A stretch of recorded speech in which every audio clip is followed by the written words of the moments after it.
Hi, welcome. Enjoy the content, subscribe, and turn on notifications. Harrison Blake never imagined his life would fall apart on an ordinary December afternoon in the cold hallway of a Seattle hospital. He was 50 years old, with 2 decades of a brilliant career as an orthopedic surgeon and 22 years of marriage he believed was solid.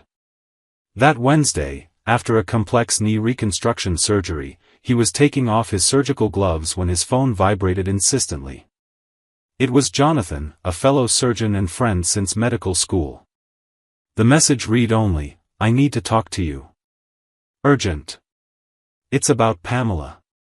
Harrison felt a tightness in his chest. Jonathan wasn't the type to dramatize. He replied they'd meet in 20 minutes at the coffee shop near the hospital, the discreet spot where doctors went to escape the pressure of their shifts. When Harrison arrived, Jonathan was already seated at a corner table, wearing a grim expression Harrison rarely saw on his friend's face. Jonathan didn't waste time with small talk. His wife, Sarah, worked at the same law firm as Pamela and had noticed something troubling for weeks: meetings that lasted too long, frequent dinners after hours, always with the same firm partner, Richard Caldwell. Sarah knew Richard's reputation: divorced, 55, arrogant, known for affairs with younger colleagues. At first, Sarah didn't want to jump to conclusions, but when she saw Pamela and Richard leaving a boutique hotel downtown on a Tuesday afternoon, she decided Harrison needed to know. Jonathan handed his phone to his friend. The photos were devastating: Pamela entering the hotel, Richard arriving minutes later, the two of them leaving together 2 hours afterward, his hand intimately on her waist. Harrison felt the world spin. His hands trembled as he held the phone. Jonathan placed a hand on his friend's shoulder and quietly said he was sorry, but Harrison deserved the truth. Harrison thanked him, his voice choked, and left the cafe in shock. He drove aimlessly for nearly an hour, trying to process what he'd just discovered. Pamela. His wife. The woman with whom he'd built an entire life. The mother of his son. How was this possible? He'd always worked hard, provided everything she needed, respected her career and independence. Where had he gone wrong? But then, the pain gave way to anger. He needed to be sure. He couldn't confront her based only on someone else's photos. He needed irrefutable proof. That night, when he got home, Pamela was in the kitchen making tea, as if it were just another ordinary evening. She mentioned a difficult case at the office, complained about traffic, and asked about his surgery. Harrison responded mechanically, watching every detail of her behavior, searching for signs he hadn't noticed before. Pamela said she'd have another important meeting the following evening and would be home late. Harrison murmured that it was fine, he had a shift too. But he didn't. The next morning, Harrison canceled all his appointments. When Pamela left for the office, he waited 15 minutes and discreetly followed her. The law firm was in Seattle's financial district, in an imposing glass building. Harrison parked across the street and waited. At 6 p.m., he saw Pamela leaving with a tall man, gray-haired, in a perfectly tailored suit. Richard Caldwell. They walked together to an underground parking garage and got into his car, a black Mercedes. Harrison followed them, keeping a safe distance. The car stopped in front of the same boutique hotel from Sarah's photos. Harrison watched as the two walked in together, Pamela laughing at something Richard said, his hand possessively on her back. Harrison photographed everything with his phone, feeling a mix of fury and desolation he'd never experienced before. He waited there, parked, for nearly 3 hours.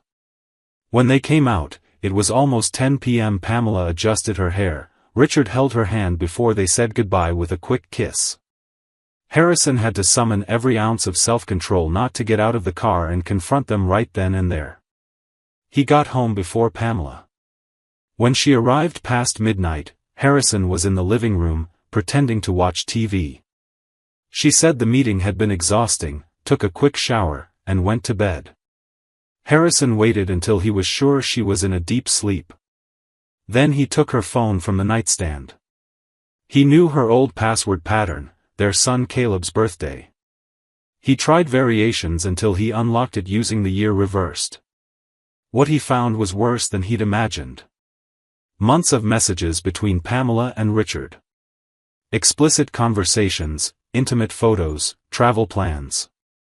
But what hurt him most were the messages where Pamela mocked him. Harrison is such a workaholic he doesn't notice anything around him, he's a good provider, but he doesn't make me feel alive. Richard, you understand me in a way he never did. There were also conversations about divorce, where Pamela discussed strategies to claim most of their assets by citing incompatibility and emotional neglect. Richard, experienced in divorces, offered tactical advice. Harrison copied everything. He saved it to the cloud, took screenshots, organized it all by date. When he finished, it was 4 a.m. He looked at Pamela sleeping peacefully beside him and felt a deep emptiness. 22 years, thrown away. The next morning, Harrison woke Pamela early. Still groggy, she watched as he placed her phone on the kitchen table, messages open on the screen. Pamela blinked in confusion, then saw what was exposed and turned pale. She tried to grab the phone, but Harrison was quicker. She began stammering denials, then cried, and finally admitted it. She said she'd been unhappy for years, that Harrison lived for his work, never had time for her, and that Richard made her feel desired. Harrison listened in silence, each word like a stab to his chest. When she finished, he said only, his voice icy, "You'll pay for this." Pamela, regaining her composure and revealing the sharp lawyer she was, shot back, "I'm filing for divorce, and you're going to give me half of everything, Harrison. You'd better accept it now and make this easier for Caleb." Harrison didn't respond. In the days that followed, he hired Margaret Chen, one of Seattle's most feared divorce attorneys. Margaret listened to the whole story, reviewed all the evidence, and smiled with satisfaction. With that material, she could dismantle any hope Pamela had of securing a favorable settlement. Harrison meticulously organized all financial documents, copies of investments, property deeds, bank accounts. He prepared for the war he knew was coming. Pamela, meanwhile, carried on as usual, convinced she was in control. Christmas was approaching, and as every year, Pamela's family would come for their traditional dinner at their house. Harrison decided this would be the perfect moment for reckoning. In the days leading up to Christmas, Harrison kept up appearances. He decorated the house, bought presents, and prepared the dinner details. Pamela was strangely cheerful, almost radiant. Harrison knew why. She thought she'd soon be free, starting a new life with Richard. Caleb, home from college for the holidays, noticed the tension between his parents, but when he asked, Harrison simply said everything was fine, just work exhaustion. On Christmas Eve, Pamela's family began arriving. Her parents, Donald and Martha, a traditional couple from Bellevue. Her 2 brothers, Stephen and Gregory, with their wives and children. There were also aunts, uncles, and cousins. The house filled with voices, laughter, and the smell of roasting turkey. Harrison played the perfect gracious host, serving drinks, making small talk, smiling when necessary. Pamela was radiant, hugging everyone, laughing loudly, as if it were the happiest night of her life. After dinner, as everyone gathered in the living room around the grand, twinkling Christmas tree, Pamela tapped a spoon against her champagne glass to get everyone's attention. Harrison knew this moment would come. Everyone fell silent, looking curious. Pamela, with a smile that didn't reach her eyes, announced, "Harrison and I have something important to share with all of you. We've decided our marriage has come to an end. We're getting divorced. I filed for divorce today, and Harrison will respect my decision. We know it's a difficult time, but it's best for both of us." The silence that followed lasted only 3 seconds before her family's shocking reaction. Martha, Pamela's mother, stood up from her armchair, arms raised, "Hallelujah. Thank God, my daughter. Finally. You deserve so much better than this." Stephen and Gregory started clapping, Gregory shouted, "That guy was never good enough for you, sis. Now you can really be happy." Donald, her father, raised his wine glass and toasted loudly, "To my daughter's new life. To freedom. Pamela, we're proud of you." Cousins and sisters-in-law joined the celebration, hugging Pamela and congratulating her as if she just announced a great achievement. Caleb, sitting beside his father on the couch, looked at Harrison completely lost, his eyes filling with tears. Harrison placed a hand on his son's shoulder, silently reassuring him. He watched the whole pathetic scene with cold, almost surgical calm. Then, slowly, he stood up. He walked over to the Christmas tree and picked up a large box wrapped in red paper hidden behind the other gifts. He returned and handed it to Pamela in front of everyone. "Your Christmas present, darling," he said in a neutral tone that made Pamela frown. Confused, she opened the box while the family watched curiously. Inside was a large envelope. Pamela opened it, and her face shifted from confusion to horror in seconds. Inside the envelope were printed copies of all her messages with Richard, arranged chronologically. Photos of her and Richard entering hotels, leaving restaurants, kissing. There were also credit card statements highlighting suspicious expenses, hotel receipts, and a USB drive. Along with everything else was a formal letter from attorney Margaret Chen notifying Pamela that Harrison had already filed for divorce on grounds of adultery and was seeking an unequal division of assets due to her misconduct, as well as complete forfeiture of spousal support. Pamela tried to quickly close the envelope, but Harrison was faster. He grabbed some of the photos and spread them on the coffee table for everyone to see. "Since we're sharing family news," Harrison said in a calm but cutting voice, "I think it's only fair everyone knows the full story." Martha picked up one of the photos and turned pale. Donald stood up, confused. Stephen and Gregory immediately stopped smiling. Harrison continued, looking directly at Pamela's family, "What exactly are you celebrating? The fact that Pamela destroyed 22 years of marriage for an affair with her law firm partner? Do you think she's the victim here? While I worked 80-hour weeks at the hospital, saving lives, performing complex surgeries so this family would never want for anything, so you could all enjoy the best Christmas dinners year after year, Pamela was betraying all of our trust with Richard Caldwell. She didn't file for divorce because she was unhappy. She filed because she wanted to run off with another man without taking responsibility. But now everyone knows who she really is. And you can be sure, she'll pay for every lie she told." The room fell into absolute silence. Martha dropped the photo she was holding, her hand trembling. Donald sat down heavily, his face red with shame. Stephen murmured a quiet, "My God." Pamela, standing in the middle of the room, began to cry, but this time, they weren't victims' tears, they were tears of anger and humiliation. She shouted, "Harrison, you're cold. Distant. You never gave me the attention I needed. I deserve to be happy."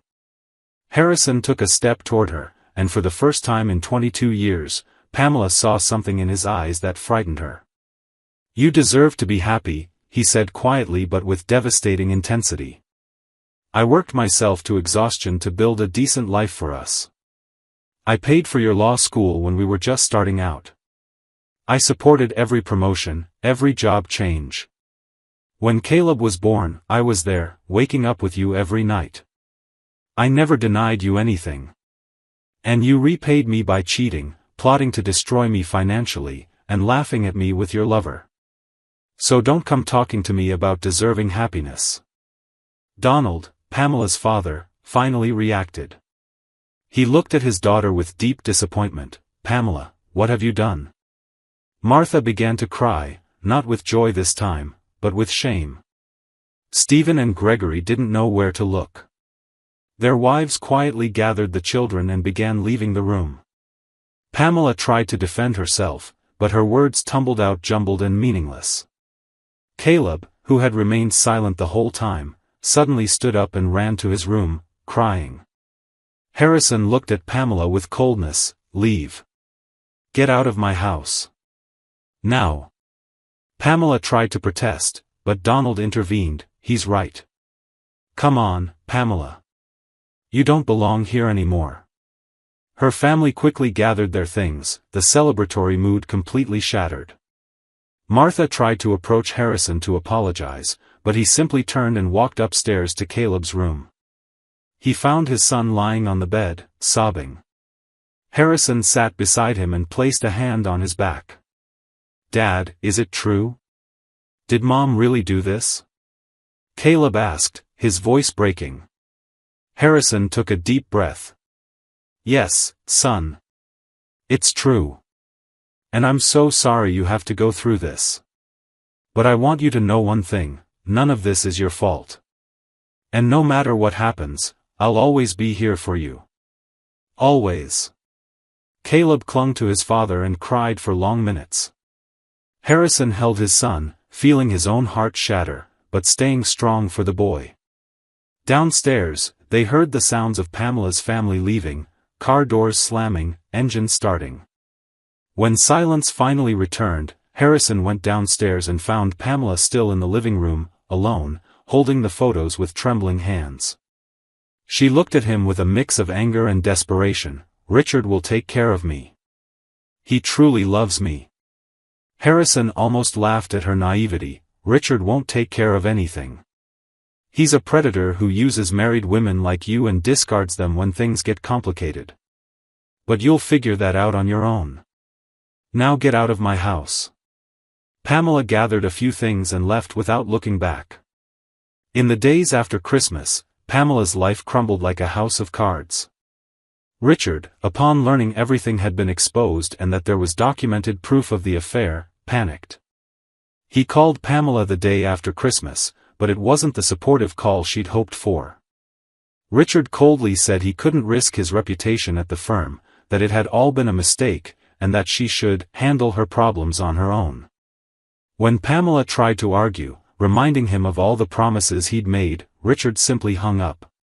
She tried calling back dozens of times, but he blocked all her contacts.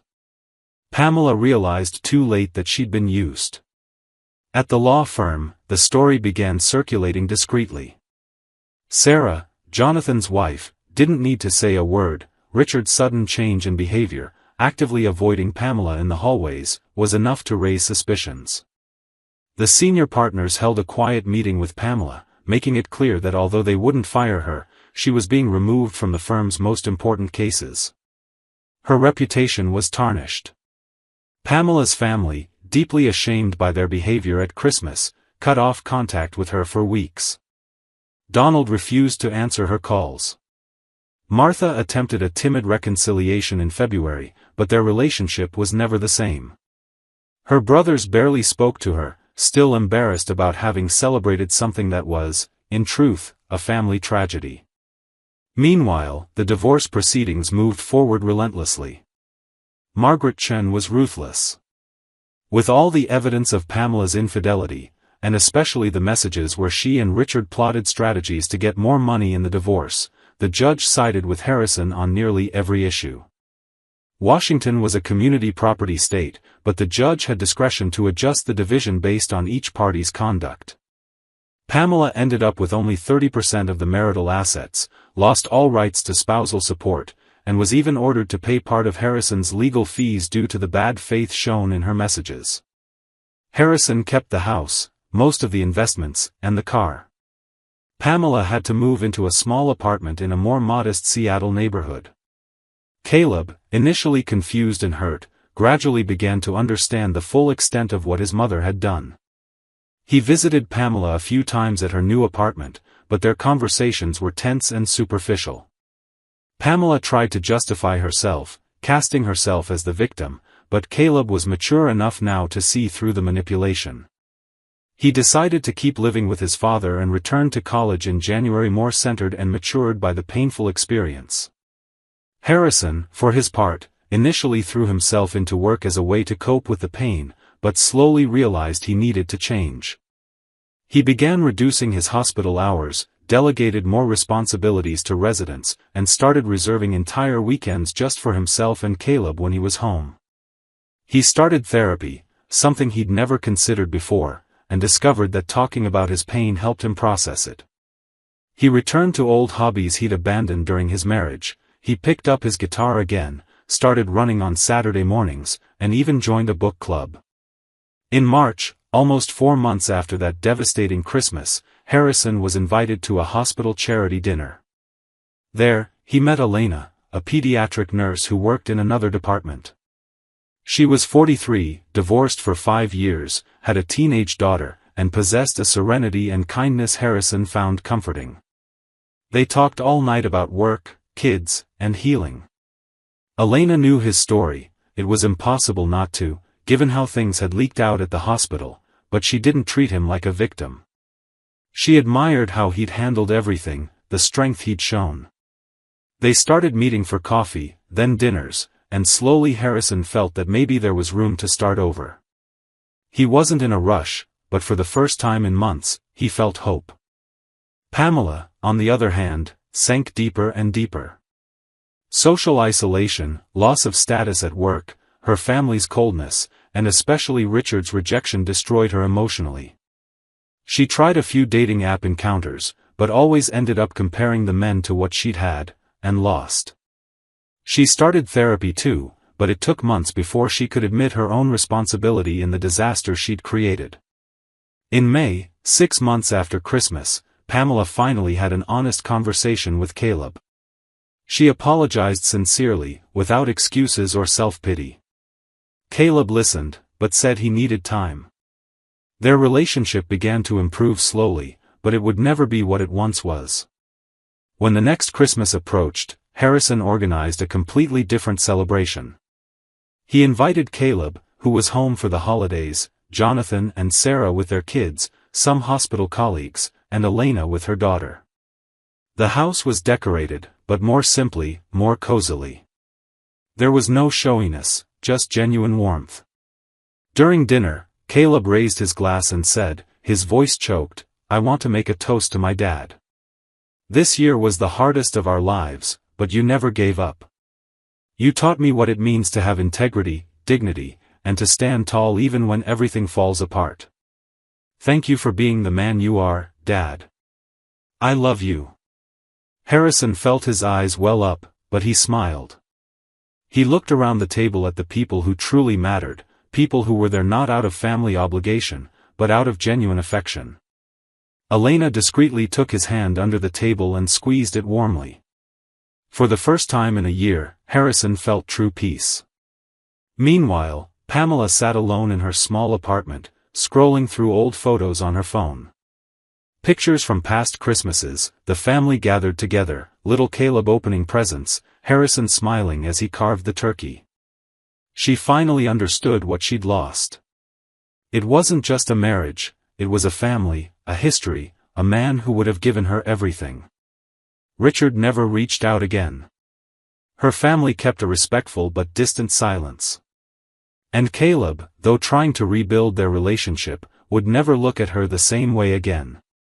Pamela realized she'd traded 22 years of real love for a few months of empty excitement with a man who discarded her at the first sign of trouble. The cost of that choice would be paid for the rest of her life, in every lonely Christmas, in every family event she'd no longer be central to, in every disappointed look from her son. Harrison, on the other hand, had discovered that starting over was possible, that pain wasn't permanent, and that he deserved to be happy with someone who truly valued him. His revenge hadn't been violent or cruel, it had simply been to expose the truth and let natural consequences take their course. And in the end, that was more devastating than any retaliation could have been. Thank you for watching the video. If you enjoyed it, don't forget to subscribe to the channel and turn on notifications so you won't miss any updates. See you next time.